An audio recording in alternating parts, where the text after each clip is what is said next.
Olá, bem-vindos a mais um Conexão Unesc. Saúde mental e obesidade. Transtornos mentais relacionados ao excesso de peso. Vamos falar de tratamento e prevenção. Exercício físico e uma dieta equilibrada são as melhores armas para combater a obesidade. A Feirinha de Economia Solidária da Unesc tem muitas opções de produtos frescos direto do produtor para garantir uma alimentação saudável. E um especial do Papo Animal no Museu de Zoologia da Unesc para celebrar a Semana Nacional dos Museus. O Conexão Unesc de hoje está só começando. Continue com a gente.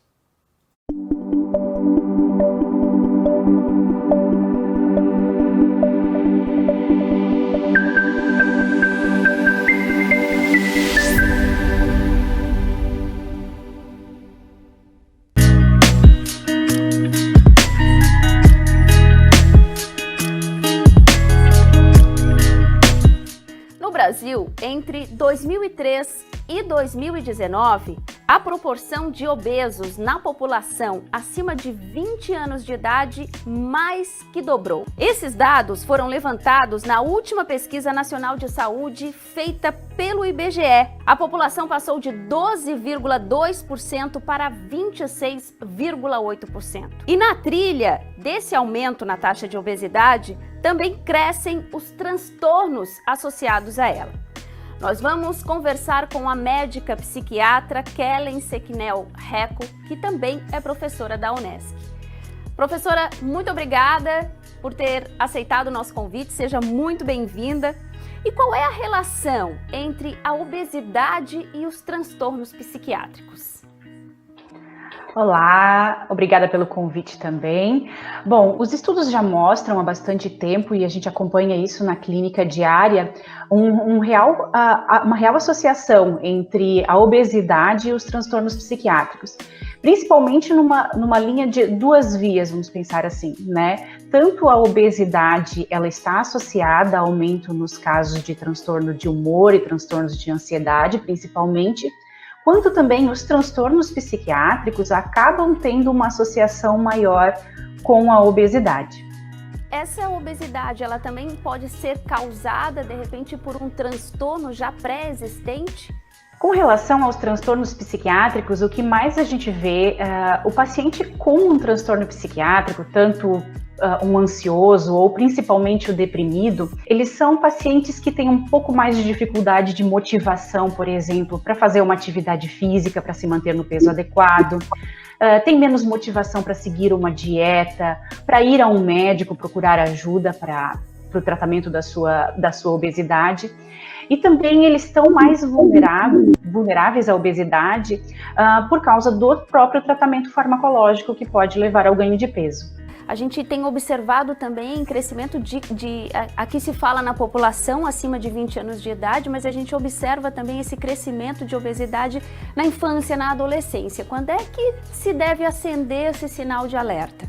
Então, se a pessoa começa a ter prejuízos no trabalho, na vida familiar, na vida escolar, na vida acadêmica, na vida social, a gente já indica que essa pessoa tem que procurar um auxílio de tratamento psicológico, né?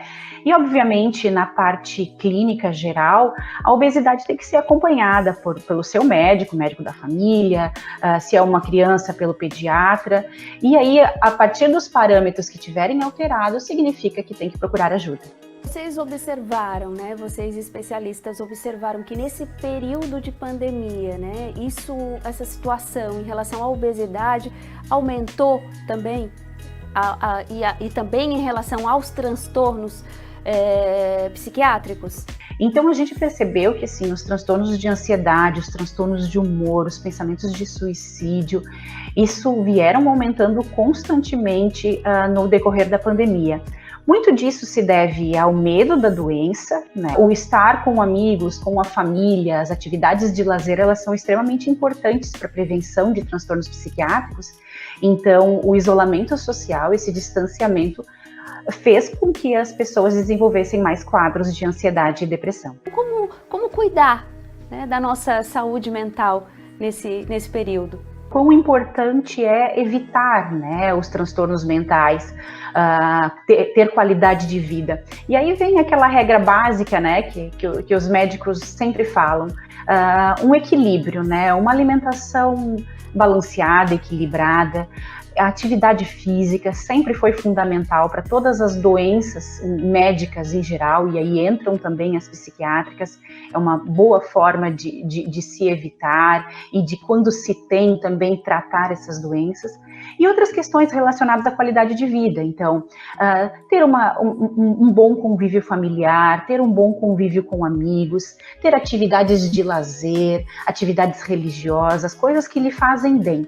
Claro que nesse momento de pandemia, a gente tem que usar outras alternativas, né? A gente não pode indicar aglomerações, mas tentando ter esse convívio pelo menos familiar ou o mínimo possível de contatos, né, com pessoas, ajuda bastante na prevenção das doenças dos transtornos psicológicos e psiquiátricos.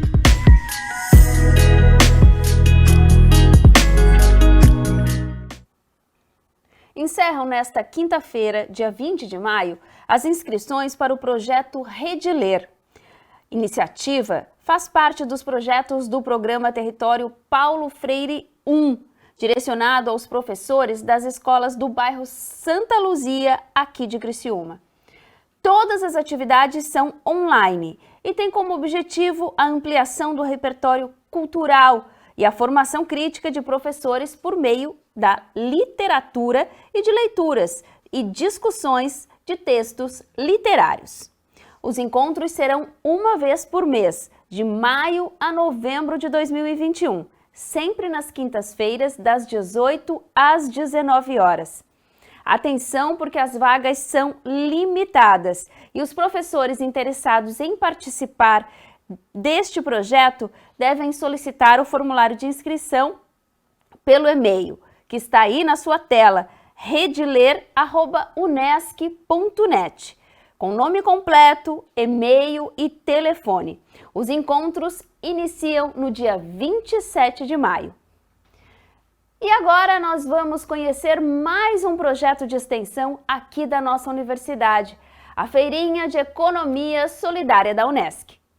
Se alimentar bem é o que todos nós queremos, por isso aqui na Unesc acontece todas as quartas-feiras a Feira de Economia Solidária. Aqui nós encontramos diversos produtos com qualidade e feita com muito carinho por todos os produtores. Temos aqui bolacha, biscoito, bolos, derivados de linguiça, queijo e temos muitas atividades. Vamos conversar agora com a Ângela Poli, ela que vai nos falar sobre a importância deles como agricultores e artesãos estarem aqui na Feira da Economia Solidária, vendendo aqui os seus produtos para os acadêmicos, para os professores e também para aquelas pessoas que passam por aqui. Boa tarde, pessoal. Eu faço parte da agricultura familiar, da economia solidária, do programa do país, da Unesc. A gente tem um espaço aqui garantido que é maravilhoso na área coberta. Assim ganhamos a possibilidade de fomentar a nossa parte financeira com as vendas dos nossos produtos que são artesanais e de qualidade. Aqui vocês encontram vários produtos que são as massas Natália, nós temos panificação, nós temos orgânicos e não orgânicos, nós temos o sem glúten, sem lactose e temos os cafés, artesanatos e tudo. Aqui você encontra o necessário para fazer o básico da alimentação. A Unesc sempre parceira, eu garanto para vocês. É isso aí, então aqui nós temos aí massas caseiras que a Ângela Poli fabrica e comercializa aqui no espaço. Temos o Antônio que é da parte de frutas e verduras, que também traz frutas frescas, verduras frescas da melhor qualidade. Temos ali o stand também com biscoitos e temos vários produtos sendo comercializados aqui. Temos também artesanatos e roupas aqui que são confeccionadas por eles e comercializadas aqui na Unesc. O que é bom é que aqui na Unesc, bem perto do terminal rodoviário, tem um amplo estacionamento na frente e as pessoas também que não são da Unesc podem chegarem até aqui e aproveitar essa exposição. Temos o café aqui também, que é café de primeira linha, que é comercializada aqui também com o nosso expositor. Todas as quartas-feiras, das 13 horas às 18 horas, você encontra e acontece aqui no hall da reitoria da Unesc, essa feira da economia solidária. Lembrando que aqui nós temos comerciantes e agricultores de Criciúma, Morro da Fumaça, Treviso e Forquilinha. Então venha para cá, aproveite e saboreie essas deliciosas iguarias que são expostas aqui no hall da reitoria da Unesc. Décio Batista, dos 4 cantos da Unesc, para você.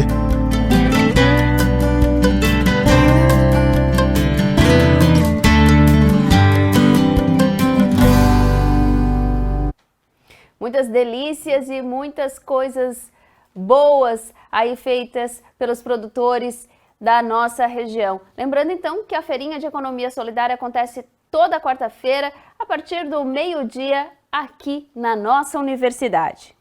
E começa mais uma edição do projeto Galápagos, desenvolvido em parceria com o Sebrae e a Darwin.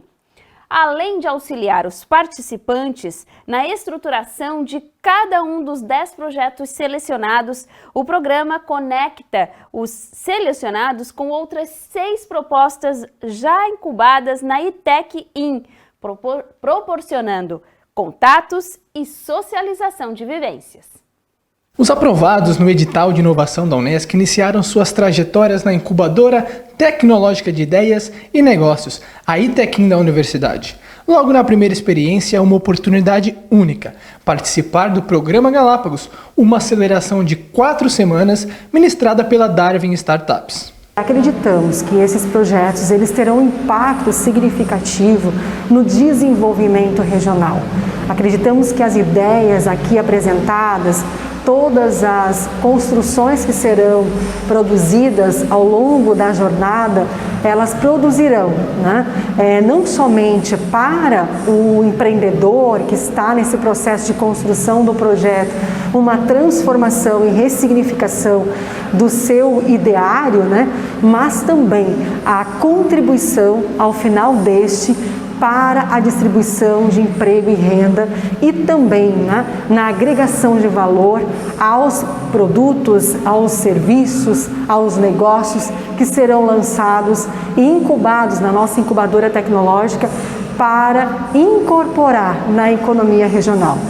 Além de auxiliar na estruturação de cada um dos 10 projetos selecionados nesta edição, o programa conecta-os com outras 6 propostas já incubadas, proporcionando contatos e socialização de vivências. Esses nossos programas, os ambientes e tudo que a universidade oferece como equipamentos desenvolve um conceito de rede, e esse conceito de rede precisa ser cada vez mais expandido.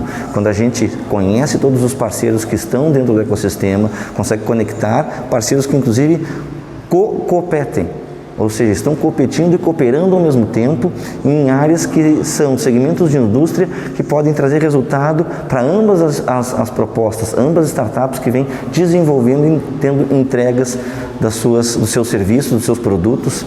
E todo esse processo ele é fundamental para que a gente possa expandir e conectar ele não só ao ecossistema do sul do estado, mas ao ecossistema também do estado de Santa Catarina como um todo e poder ter essa expansão. O programa Galápagos é o primeiro passo desta trajetória e não poderia ser mais especial porque eles estão em contato direto com os especialistas da Darwin, que é considerada e premiada como a melhor aceleradora do Brasil por 3 anos consecutivos. A trajetória será composta por 4 ciclos. Cada um tem foco no desenvolvimento de uma startup, dando os insumos para os participantes entenderem o que precisa ser feito para terem sucesso. Hoje a gente rodou o primeiro módulo, o módulo de diagnóstico 360. Nesse módulo a gente traz e faz eles refletirem um pouco sobre a trajetória deles, o que fez eles chegarem até aqui, onde eles estão hoje, contextualizar o contexto deles, as forças deles, Então a gente dá ferramentas para que eles façam isso, o ambiente externo, aonde eles estão se inserindo e principalmente começar a traçar objetivos, metas, métricas para saber onde eles querem chegar e como eles vão fazer isso, Traçar um plano de ação. Esta é a segunda edição na universidade, mais uma vez desenvolvida em parceria com o Sebrae e com a Darwin. E nesta oportunidade, o cenário é ainda mais animador. E a gente está muito feliz, não poderia estar mais feliz com o início desse programa, porque a gente conseguiu tirar o pesquisador do laboratório para participar de um programa de inovação. A gente conseguiu contagiar os alunos para saírem da sala de aula e virem tentar colocar suas ideias em prática. A gente atingiu colaboradores, a gente conseguiu resgatar egressos da Unesc que estavam afastados da instituição, mas retornaram para se reaproximar justamente com o propósito de inovar, de causar um impacto na sociedade. Então, o resultado não poderia ter sido melhor. Somando-se a toda a estrutura de excelência já disponibilizada pela Agência de Desenvolvimento, Inovação e Transferência de Tecnologia, a ADIT, os incubados contam com a colaboração do Núcleo de Inovação Tecnológica, o NIT. Ele pode apoiar tanto no apoio à transferência de tecnologia, também quanto ao registro da propriedade intelectual.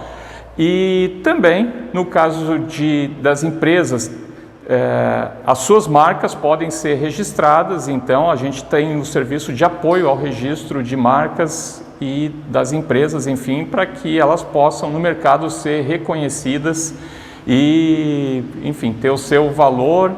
A participação presencial contou com ações de biossegurança, garantidas pela sala de situação. Os presentes sentaram-se a mais de 1,5 m um do outro, tinham disponível álcool e tiveram de usar máscaras o tempo todo. Após deixar o espaço, toda a sala foi desinfectada com gás ozônio, assim como foi antes, para a preparação do ambiente. A seguir, um programa especial para celebrar a Semana Nacional de Museus. A gente volta em 2 minutinhos. Oi, eu sou a Mariana Faraco, representante do Departamento de Filantropia do DCE, e hoje eu tô aqui, cheia de roupa, para lembrar vocês que o frio chegou.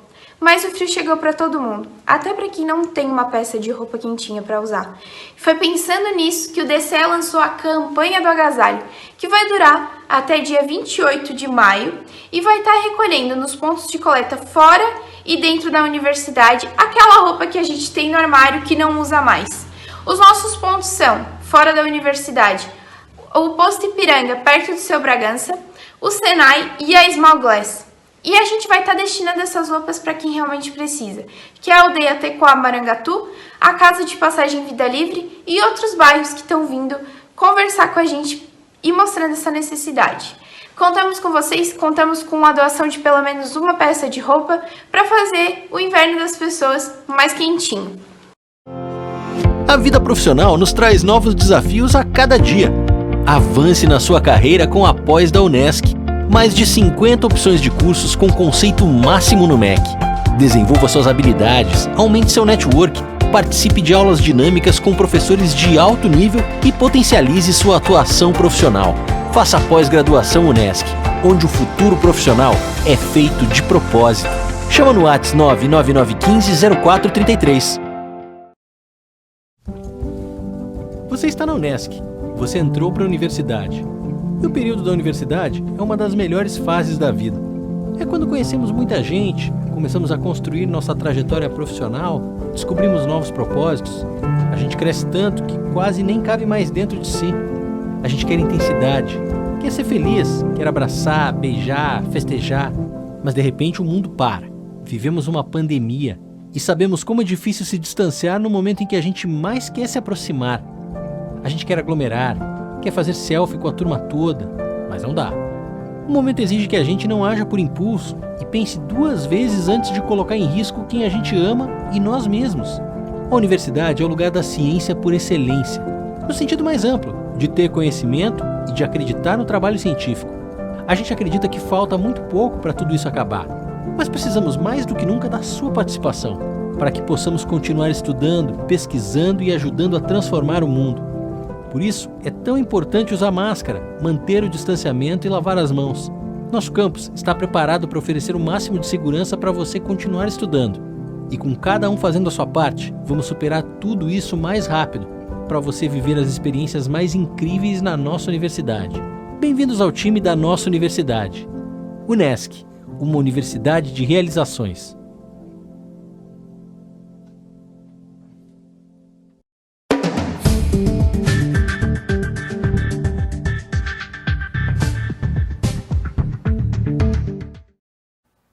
Estamos celebrando a Semana Nacional dos Museus e para marcar essa data vamos exibir o programa que é produzido pela Unesc TV, o Papo Animal no Museu.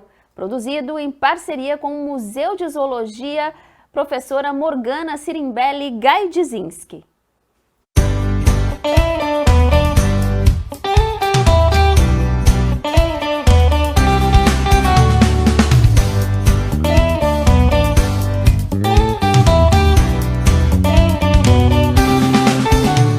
Olá, sejam muito bem-vindos ao programa Papo Animal no Museu. Um programa feito com muito carinho, especialmente para você que gosta e se interessa em conhecer mais sobre o fantástico mundo dos animais. Hoje vamos falar sobre um assunto que tem sido reportado nas últimas semanas, que foi a morte de um expressivo número de macacos em 2 municípios do sul do estado de Santa Catarina. E isso nos alerta para uma possibilidade, a ocorrência da febre amarela em nossa região. Mas você sabe o que é febre amarela? Como se prevenir? Como se adquire? E o que de fato os macacos têm a ver com essa doença? Então, fique ligado. Você vai conhecer todas essas respostas no programa Papo Animal de hoje.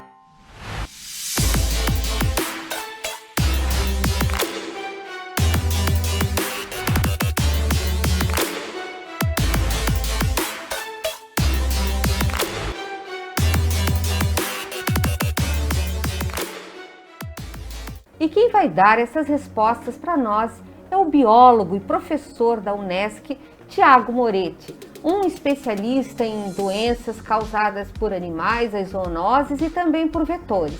Muito obrigada, professor Tiago, pela participação no programa de hoje. Eu que agradeço, Morgana, pelo convite. Então, professor Tiago, afinal, o que é a febre amarela? Que sintomas essa doença apresenta? E quem é o causador da febre amarela? A gente pode resumir que a febre amarela ela é uma doença infecciosa aguda, não contagiosa. E ela vai ser causada por um vírus, que a gente chama de vírus da febre amarela, ou vírus amarílico.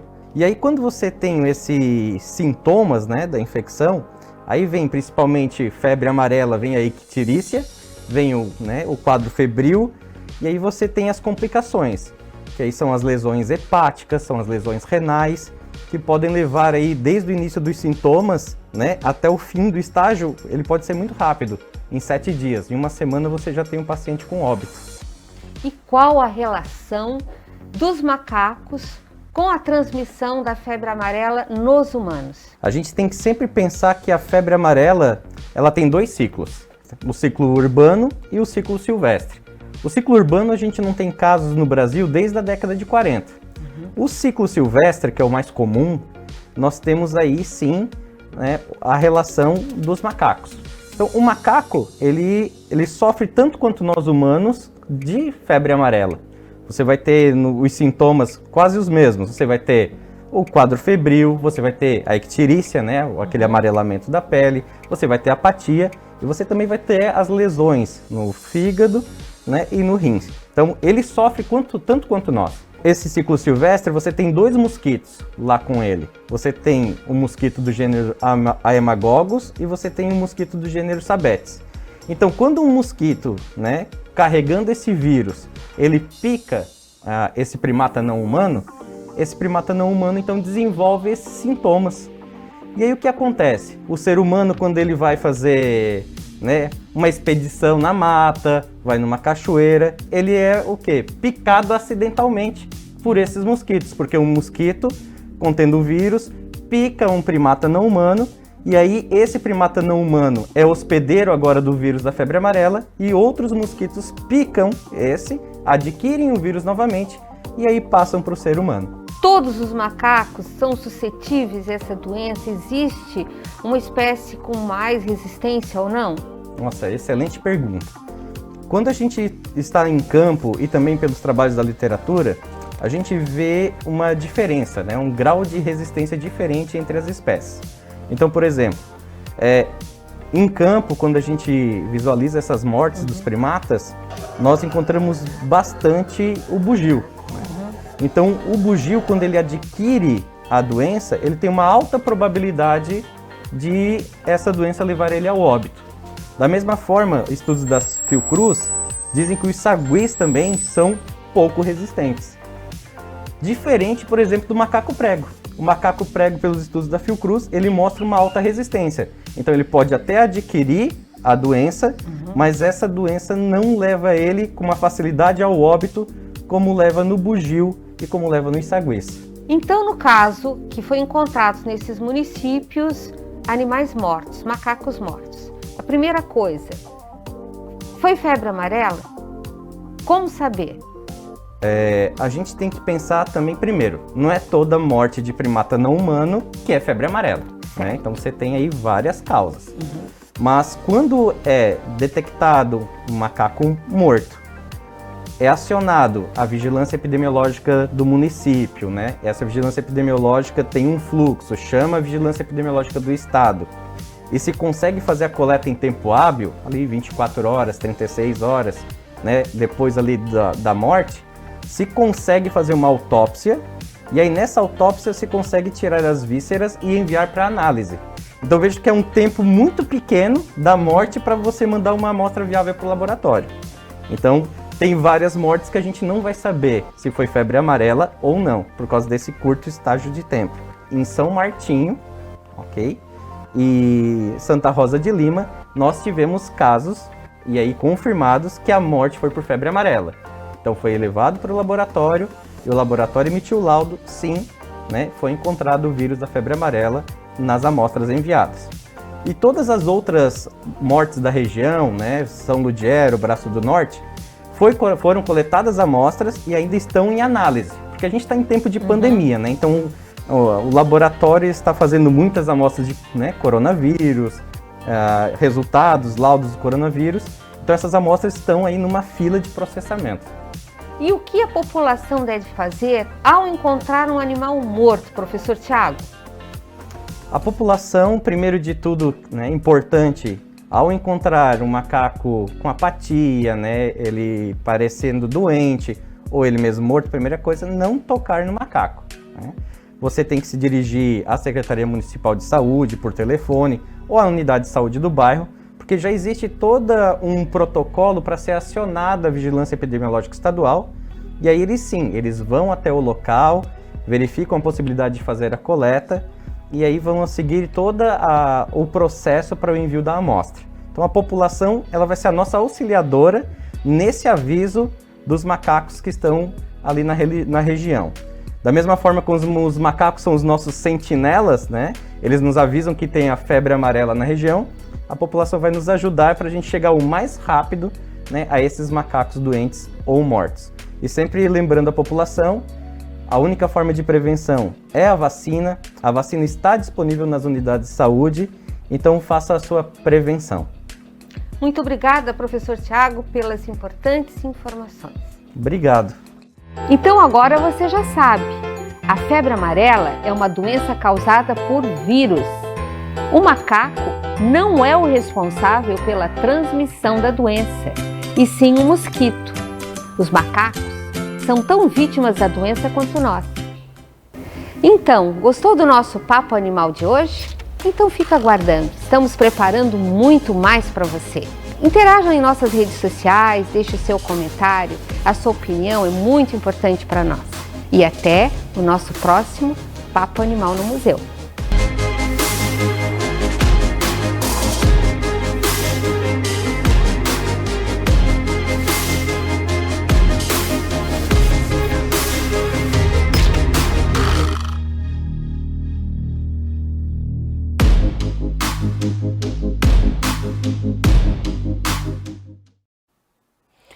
Quer conhecer mais sobre o Museu de Zoologia da Unesc? Entra lá no nosso canal da Unesc TV no YouTube, tem uma playlist exclusiva com vários conteúdos do museu. E o programa de hoje vai ficando por aqui, a gente se vê na próxima quinta-feira. Tchau, tchau!